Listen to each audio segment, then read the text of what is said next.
Welcome to the Short Funk Podcast. I'm Tom Barbalet. My wife and I have been watching a program called Border Security Australia's Frontline. This came out on Netflix recently. My wife and I have gone to Australia. Well, I've gone independently of my wife once, but we've both gone at periods of time where we enter Sydney Airport and we see these signs up saying that they're filming this television show, beware of the cameras, all this kind of stuff. But actually watching the program, I realised something very clearly.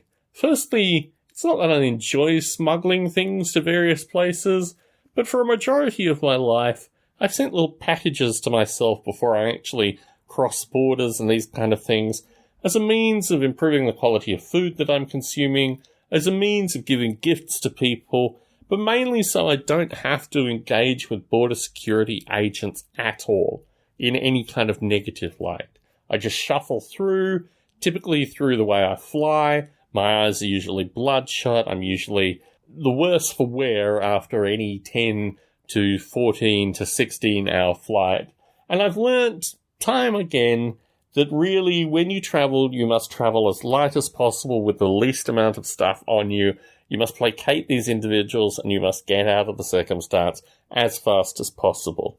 The thing that I find really fascinating about Border Security Australia's Frontline is that the drug detection devices that they have are so sensitive that they register vastly more false positives than they measure actual positives. And it's really quite strange seeing these swabs, testing positive for methamphetamine, heroin, and very occasionally, surprisingly, THC. I mean, I would have thought THC would have been one of the higher tested drugs, and ephedrine and, methamphetamine and all this kind of good stuff.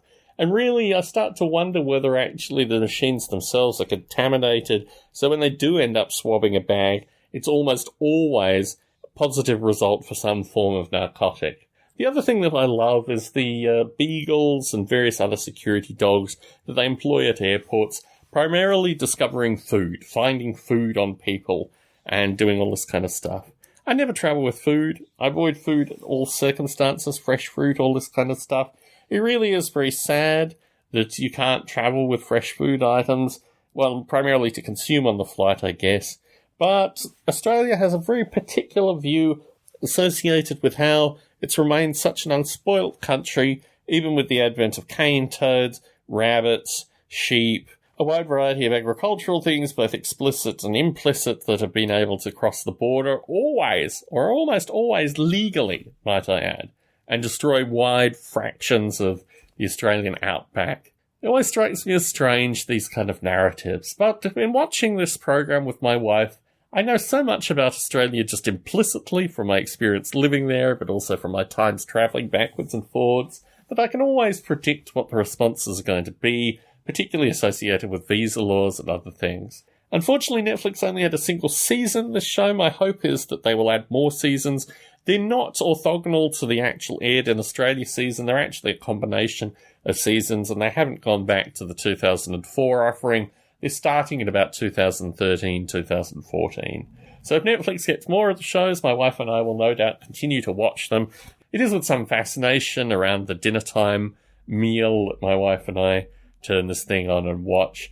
And unfortunately, we've watched the full 20 episodes so far, so we're going to have to wait until another season comes out before we can enjoy these things going forward. Tom Barbalet in San Jose, signing out.